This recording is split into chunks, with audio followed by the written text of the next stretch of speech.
Alright, welcome to Menu Heroes Digest. Yes! How do you like our new and improved system? It's fully operational, ready to crush the rebellion once and for all. This is a costed rebellion. Why are they... what the heck? Sorry, I opened up Discord to get to the news articles and everything's like redacted. Oh yeah, the articles. So we got a handful of stories today, as well as a handful of not stories. Yes, as you all know, I just happened to go out of town the same week that Nintendo dropped an entire Direct on us, and one of the topics being a thing I absolutely love. Actually, two things I love were brought up in this Direct, and I feel At least two things. Yeah, well, there's a couple more I can think. But okay, if you know me, and you know many of you have heard me before, what I've been talking about, there's at least two announcements that have really got me excited. But we're gonna save that for towards the end. Yes. So we're gonna start with everyone's favorite topic, Wall Street. Oh, my favorite. Mm-hmm. So WallStreetBets is a subreddit. In case you missed it. That was a weird time. Well, I guess all 2020 was a weird time. Yeah. So this particular subreddit ended up causing a thing called a short in the stock market.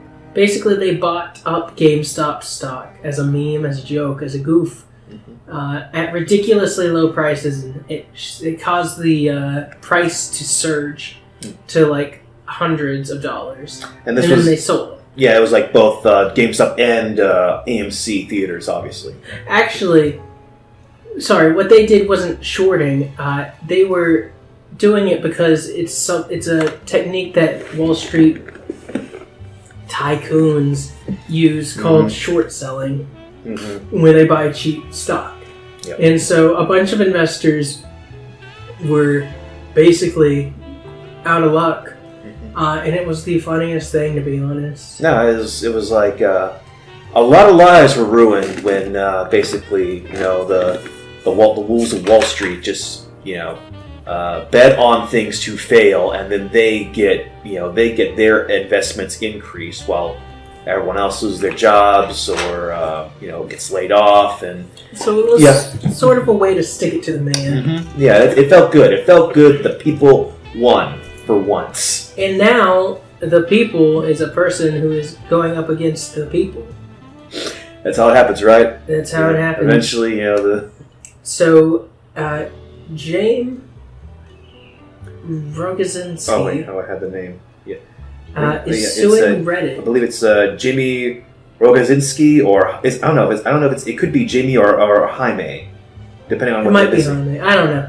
Rogozinski is suing Reddit because he was kicked out of the WallStreetBets subreddit, which he was the bigwig of, basically. Yeah. So let's see. It says there were like allegations around him. So Reddit banned him from the platform for trying to monetize the community after he filed trademark protection for the WallStreetBets brand. It's a mouthful. Oh yeah. So it has grown to over 10 million users, since some of the users made millions off of hyping up the case for investing in dying companies like GameStop. It was after this that Rogozinski was... Actually, it was before this, my bad. It was a year before. Yeah. He was basically kicked out of the Reddit because people just didn't want him there anymore. For attempting to enrich himself. And the lawsuit, they say, is just another attempt to do this. So he's saying that Reddit had filed several applications with the U.S. Patent and Trademark Office to register WallStreetBets as its trademark, and basically fought against Rogozinski's. So basically he's saying that the big guy came after the little guy. Of course, the little guy's not exactly innocent. Yeah. Because while, it's great that all these big investors lost money and didn't learn a single lesson. No. Why would they?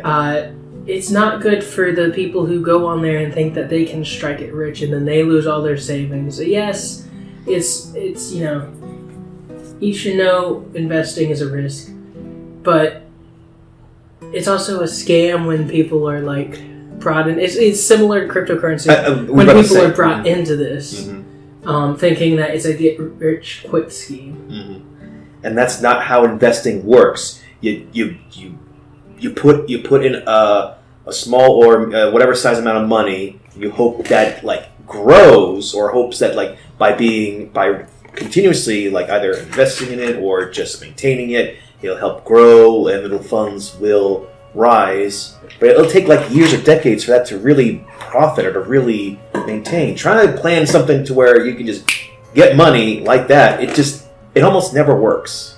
Get rich quick schemes usually only work for those who are already rich. Yeah, or the top of the pyramid, pretty much. So it'll be interesting to see how this plays out, because there have also been allegations that people behind the WallStreetBets had access to some insider information that they weren't supposed to share. So yeah, that'll be fun. As you can tell, I don't really care too much about the Wall Street. I think it's stupid that we tie our economy and the health of it to Wall Street. It's dumb, because as soon as Wall Street crashes, the economy suffers. Yeah. You would have thought that we would have tried deviating from that, because I've lived through at least 3 recessions, because always something going on from Wall Street, or someone was deliberately trying to bet against certain things, or placing the bets on the wrong thing, or there's overhype on one. It's there's been all kinds of just buffoonery and shenanigans going on at Wall Street that has always hurt the average ordinary people, and yet they still keep doing all this kind of stuff, and they're able to do it. They get away with it. Yeah. So let's go from not heroes to heroes. Okay. Yes. I'm going to move on. There is a Japanese museum that reunites gamers with their lost retro games. So we've all been there. We've written our names on, say, a disc or a cartridge so that we know it's ours if we loan it to a friend. Yeah. But then we've also been where we've lost that game. And, there's no hope of finding it. Did your parents ever have there was this machine in the 90s where it would you could actually type in like a sticker or something. You mean a label maker? Label maker, yes, label maker. Yeah. I think never had one. My mom had one, and so she would put labels on each of my games. I loved her very much for that. Those are still around, by the way. Label makers haven't gone the wayside. I mean, I haven't seen one in at least 15 years, so I just assumed they were all gone. No, you can still get them at Walmart. Okay, all right, cool. All right. And most likely Staples, too. Yeah. Think about it. Anyway. Unfortunately, the Staples near my house, it closed. Oh. So I can't go to that one anyways. So, the named Cassette Museum in Tokyo is reuniting those who wrote their names, addresses, or other personal identifying information on cartridges, such as Famicom cassettes, because, remember, the Famicom used both cartridges and diskettes. Yeah. So, reuniting folks with the very cartridges that they once lost and learning the story behind them is something that the creator Junji Seki, did I say that right? You don't know. Yeah, I'm not an expert on that. So again, we apologize if we say some names wrong. We are not experts on Japanese. Yeah. We do apologize. So he finds value in reuniting people. He finds value in their stories, and I gotta agree with him. It's very unique take on the whole collecting games side of things. I see video games like art, and art can have an effect and have value to each individual person. So yeah, this is like retrieving a piece of art or a piece of someone's childhood memories. So yeah, by all means. It's just very interesting. So There are a few requirements if you spot a game that you think was once yours. You have to let the director deliver the game by hand. You have to buy it for a price of your choice. And you have to let the museum document the story on its website so that they can learn a bit about the history, how the game might have been lost, and any memories you have of the game. It's a very interesting museum, and I would love to go visit it. And things are going digital now, so preservation of previous physical media is important. Yeah. Especially when certain companies are a little stingy with releasing it, or some of them just straight up don't have the games anymore. Well, also, this is a problem with streaming in general, whether it be for games or for movies or shows. The company could decide to just straight up just like take certain content out, or censor some things, or just remove some parts of it whenever they want, or just remove the game. Yeah, like, and I've heard stories. I don't know, maybe we covered a couple of stories early on in our show where it's like one person lost their entire video game library because they were suspect of some kind of theft or some kind of like online crime or something, and they had to keep fighting to prove, no, I didn't do it. I didn't do any of that.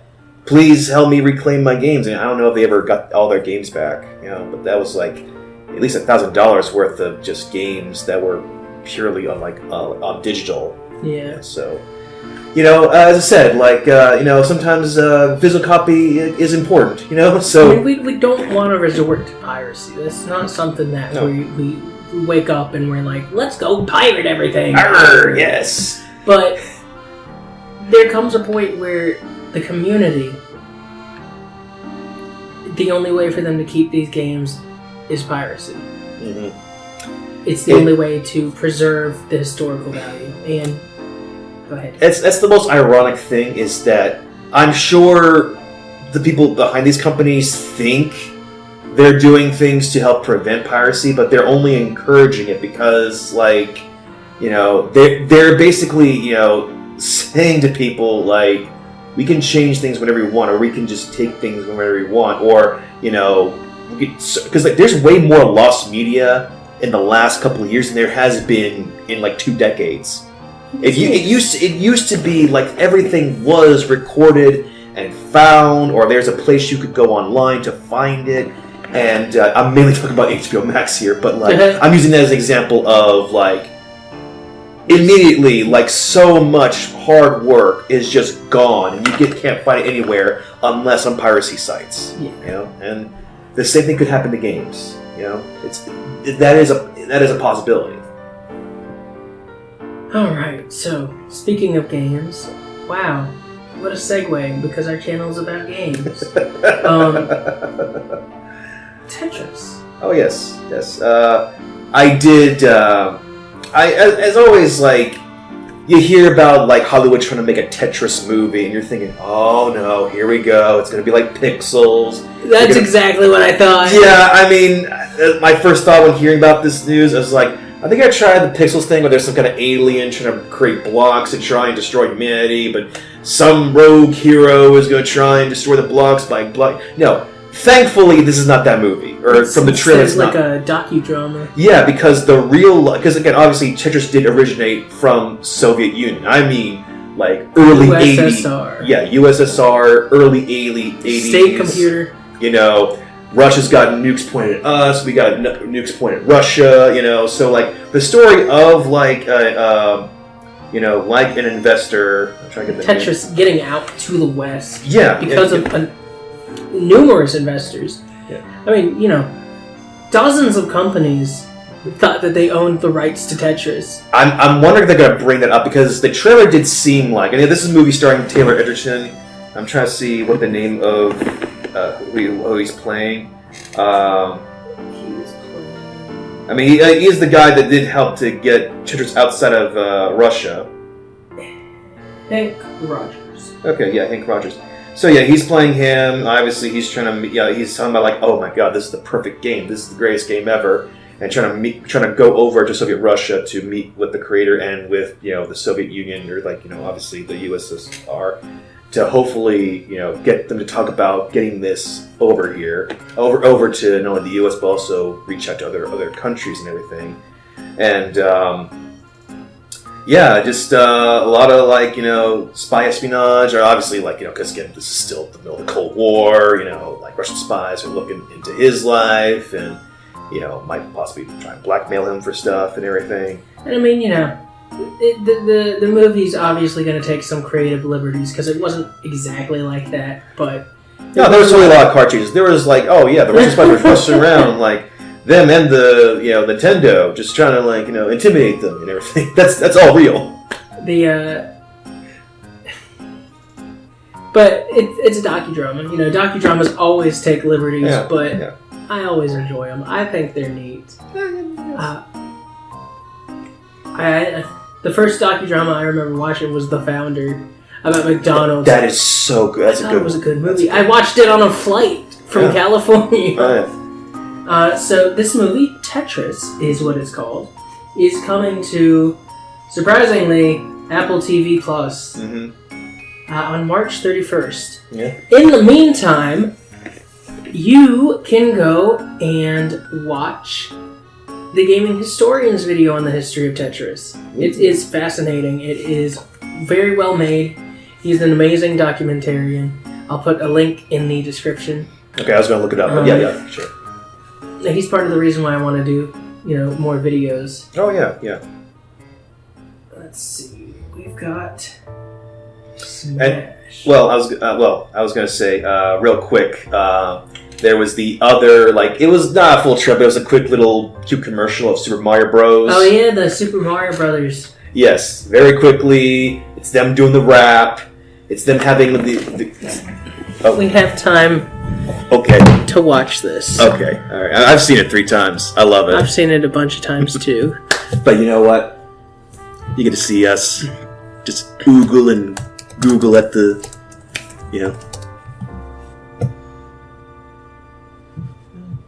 I bet it'll hurry up. Okay. All right.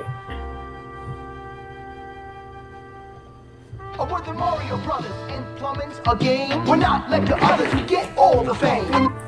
Oh, what happened? Ugh. You think he's in trouble? You could call us on the double. We're faster than the others, you'll be hooked on the brothers. Thank you, Super Mario Bros. It seems like the only thing you haven't drained is my bank account. For super service, call or text Super Mario Bros. Plumbing today at 929-55-MARIO. Or reach us on the World Wide Web at smbplumbing.com. Yeah, that was about it. And funny enough, that actress that was playing the customer was like the original voice for Princess Toadstool in the Super Mario Brothers Super Show. Yep. I'd share that. A little bit of news. It was perfect.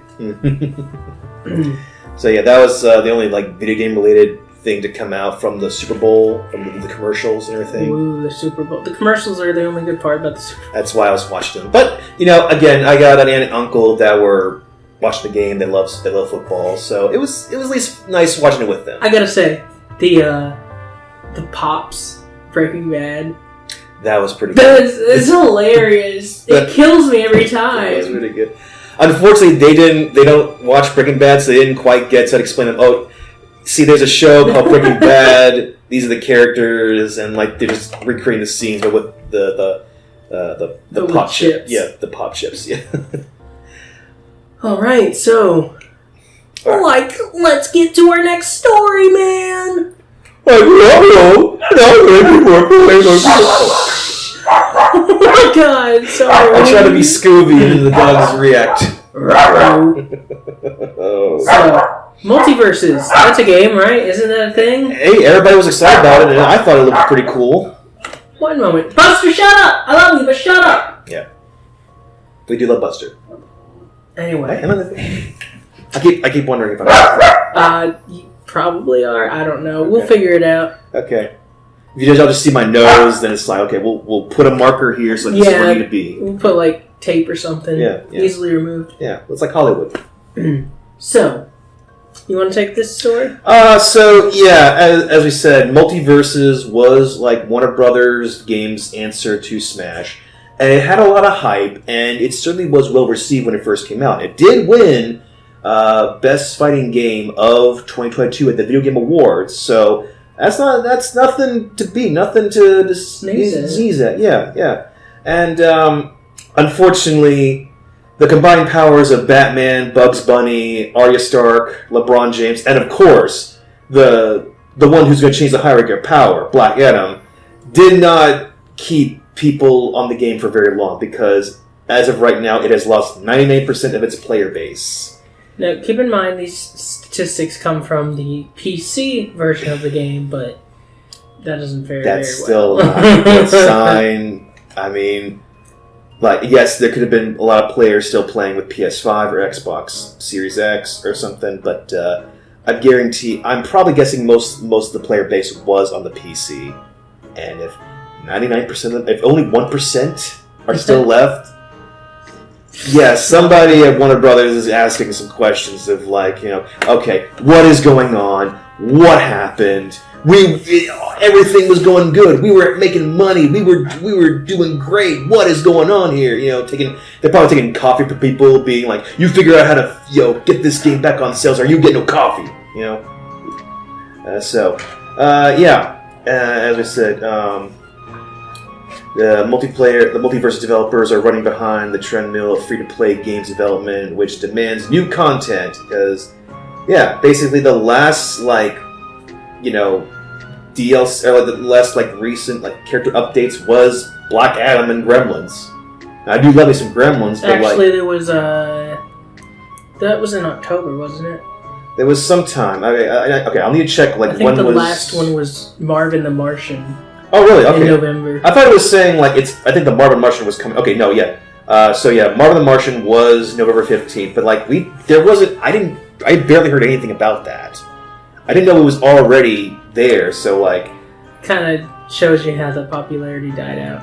Well, it's I also think they're not marketing it as much as they used to. Yeah.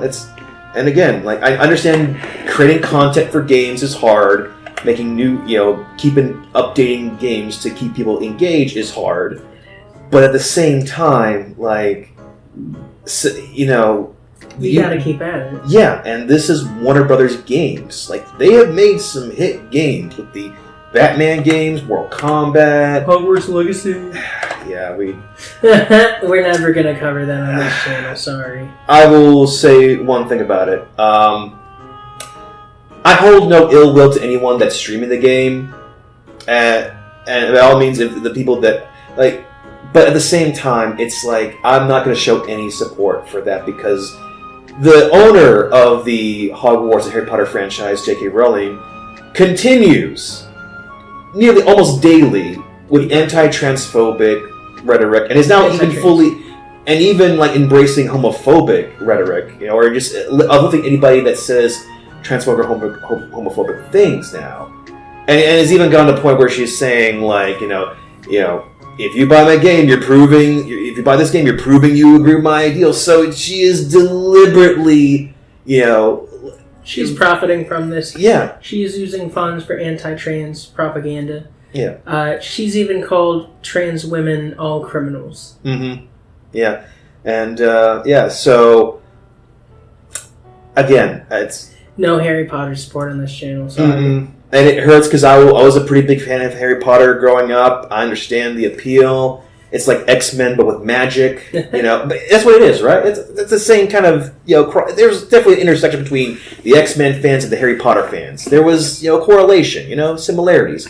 But, yeah, unfortunately, the creator and the owner of the Harry Potter franchise is proud to have her turf transphobe crown on and is fully embracing that, and I refuse to give it any more time of day than I already am right now. So that's my thoughts on that. That's probably your thoughts on that. Yeah, we share thoughts. Yeah, but at the same time, I'm not going to go to any Twitch streamer that's playing the game and harass them. Okay, if you play the game, I don't hate you, but I'm not going to buy the game. Yeah. Or buy anything Harry Potter related. Mm-hmm.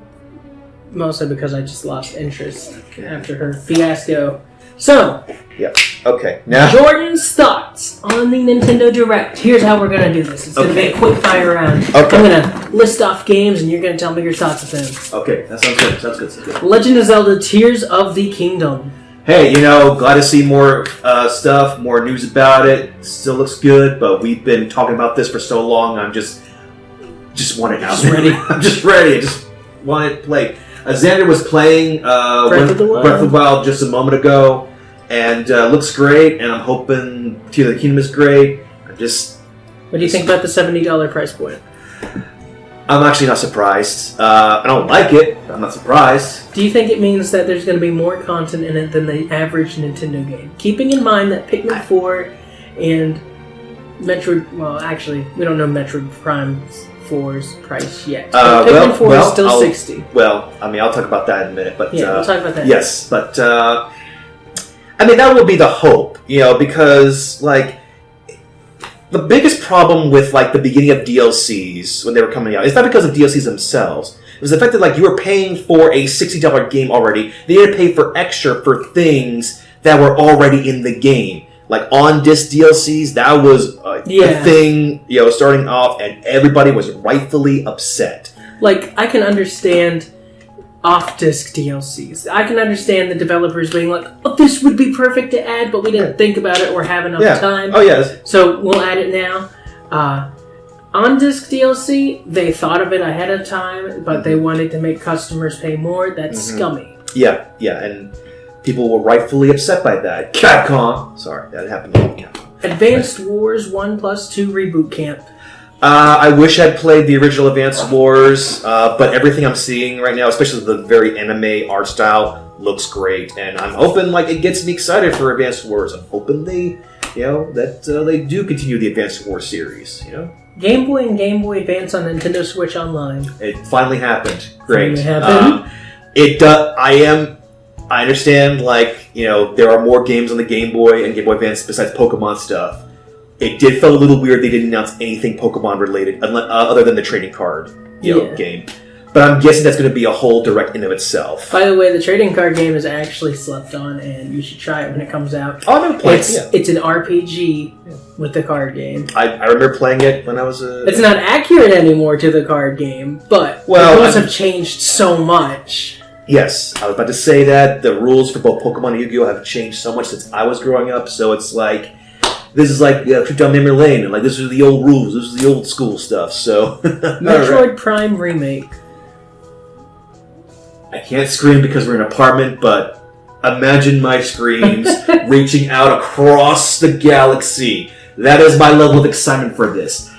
I did what I never thought I would do. I pre-ordered a physical copy of Metroid Prime Remastered. Nice. I believe it was $39.99. I believe it is. It's $40 on the eShop, so I believe it's $40 physically. Okay, so great. So I'll pick it up. It's a good price. Too. Yeah. Oh, yeah. Absolutely. But yes, that is something I absolutely wanted a physical copy of.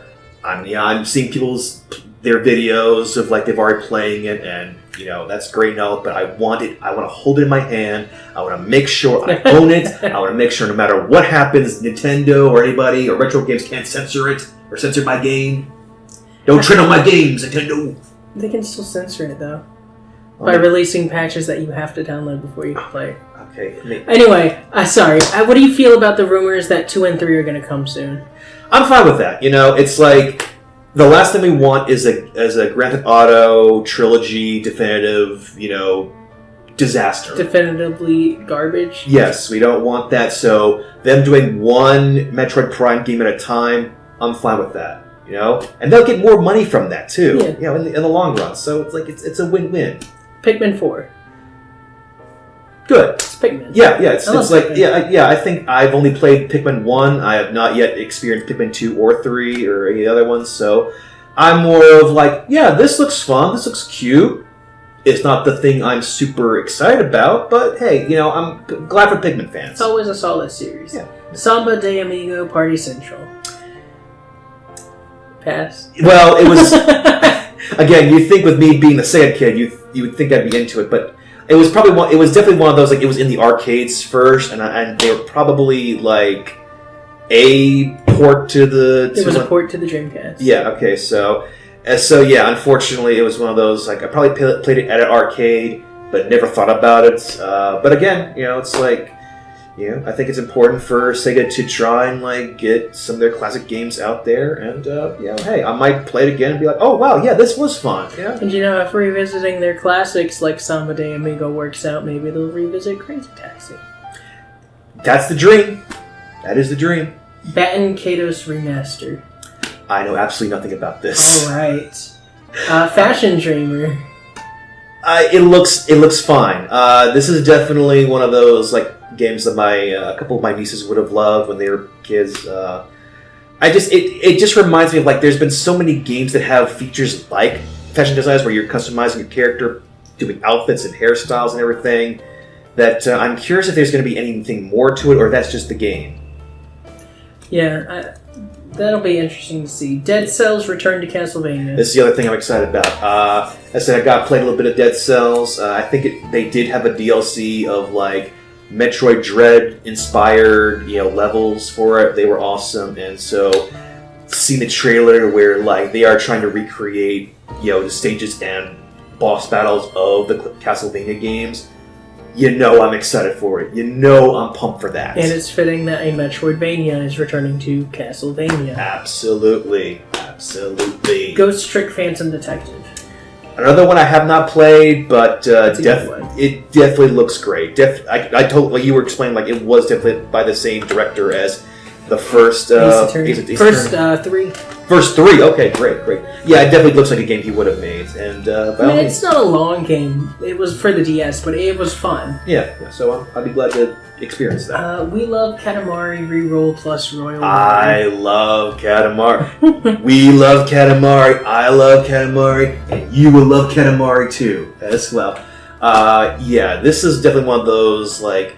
The early 2000s were trying to be weird experimental games, like Okami, Shadow of the Colossus. Chibi-Robo. Yeah, Chibi-Robo. I count Mirror's Edge. That was definitely a very different style of game for its time. And, it's... By all means, Katamari is just a weird concept. You're rolling everything in a ball. And I mean everything, including the galaxy. That is crazy, and I love it. Splatoon 3 DLC. I have tried out Splatoon 3, really liking it. I know I'm behind on it, and I know like it's not as hyped as it was when it was first released. But by all means, like I'm getting into Splatoon. It's like I'm fine with some more stuff, more DLCs. Yeah. Disney Illusion Island. I love the art style. It's very cute, and the multiplayer actually looks pretty solid. I've been watching both the newer Mickey Mouse cartoons on Disney Plus, and also the new Looney Tunes cartoons on HBO Max. So this is definitely like a lot of the like classics looking like Disney and Warner Brothers cartoons, like moving around and everything. I'm glad for that. I'm super excited for that. Harmony, the Fall of Reverie. The artwork is beautiful. Xander said that it almost reminds me of like Legend of Korra's kind of art style. Can see that. A little bit of that, but. I do love me some visual novels and some beautifully animated cutscenes, so this was speaking to me. Professor Layton in the New World of Steam. Awesome, yes! I've been playing through Professor Layton again, and I'd be happy to replay those games. And also, I'd be happy to replay the Ace Attorney. I think I've replayed the first Ace Attorney game so many times, and I played 2 and 3 only like once. They were still good, but like I never found time to replay those two games as of yet, but definitely the President Layton, I'd love to revisit those. Fantasy Life I, The Girl Who Steals Time. Is that one of the farming-like games? It's not. So, farming is a part of it, but it's not the focus. Yeah. I don't mean to be mean, but like it was like it didn't interest the last Direct had so many farming games. Some I thought looked actually pretty interesting, but it's like this looks so much similar to those other ones that like you're gonna have to do a little bit more to really like wow me or get me excited for it, because we got so many games. Got so many games. Mario Kart 8 Deluxe Booster Course. It feels weird that we're just now getting Birdo, or that like we've only been getting tracks up until now. We haven't got any new characters.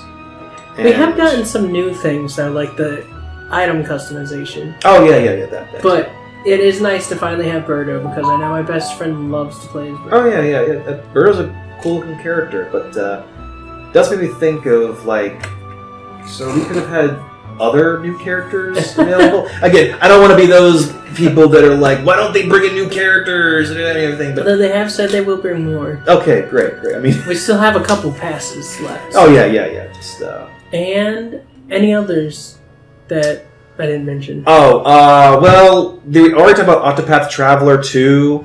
I still didn't play the first Octopath Traveler, but again, everything I've seen for the trailers for Octopath Traveler 2 looks pretty good. Yeah, it's a good looking game. Again, there's another like trilogy of RPGs made by Sega that I know are considered classics. Unfortunately, I never played them, and when I saw in the trailer that you had to make up your own map, I was like, no. Hard pass. Okay, I know what game you're talking about. No, I mean, again, I'm sure they're classics. Odyssey or something. I'm sure they are classics. I'm sure people love them, but I'm just so used to the convenience of either the map building on itself when I'm moving around, or I'm finding the map and it'll help get that. Just something about like making a map, I just do not find appealing. So I think like you are exploring and you're making the map as you go through, so you're not making the dungeon. Okay, well, I would like to play a demo. I want a demo of it at least. Maybe if I did try that, maybe if it's as egregious, but it's just like it reminds me so much of like old school D&D where you had, or like no, actually old RPGs where you had to map out because the old games you couldn't make a map, or they didn't give you a map. Text adventures. Yeah, it's just that stuff was like the most hair pulling moments of that, where it's just like I just want you to give me the map, or at least like make a map while I'm moving around or something, so that I don't have to like grab a pen and paper to like be involved in the game. Yeah. That was the old school way of doing it, man. Yeah. Anything else? I'm trying to remember if there wasn't there like anime like dodgeball or anime hair. It was some kind of like game that was like either dodgeball or air hockey, but like it had anime like character. The designs were very anime. I cannot remember the name, but I thought that looked interesting. Surprised you haven't mentioned Mega Man BattleNet. Well, that was like briefly in the montage. At least we still know it's coming. Yes. I think we have a release date now too. I just don't remember what it is. It was May, right? Maybe. Or yeah, either April or May, as I think is what it said. But obviously, yeah, I'm definitely getting that. It's not even a question. It's like, yeah, it's Mega Man. I have to get it. April 14th. Oh, April. Okay, cool. Well, speaking of that, part of the montage, Blanc still looks good. I think it's the White Fox and the Black Cat game. I think so. Yeah. Or no, it's White Deer and Black Fox. It's whatever it is, it looks cute. Oh yeah, I love the style of it. Yeah. Again, it reminds me of Okami. Just a game that was really good, but just did not get the sales. Did not perform as well. Yeah. Well. Okay. Thank you for watching. Yes. If there's anything we missed, let us know in the comments. If there's anything you come up with that you forgot, just leave your comment like you usually do. Mm-hmm. And until next time, stay cool. And no pizza for transphobes.